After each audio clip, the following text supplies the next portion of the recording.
notre inquiétude qui a expliqué l'arrêt des compétitions et de la pratique pendant une semaine, elle est fondée sur 3 points extrêmement importants.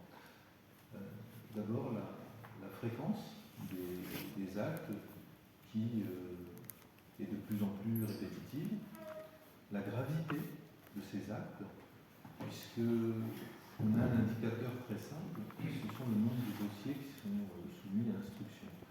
Il y a 2 saisons, on était à 4 dossiers sur une saison, 8 la saison dernière, et sur ce premier tiers de saison, nous sommes déjà à 20 dossiers quasiment.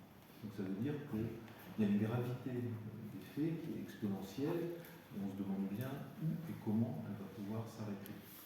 Et puis le troisième point, c'est les catégories touchées. Alors quand on sait que généralement on s'arrête enfin plutôt ça a commencé au U13, c'est-à-dire aux garçons et filles qui ont plus de 13 ans, et que maintenant on traite des dossiers de U9, c'est-à-dire pour des enfants qui ont 9 ans et plus, ben on se dit jusqu'où ça va descendre. Alors, on peut être licencié jusqu'à 5 ans, donc on espère qu'il n'y a pas des dossiers qui vont être traités sur cette catégorie.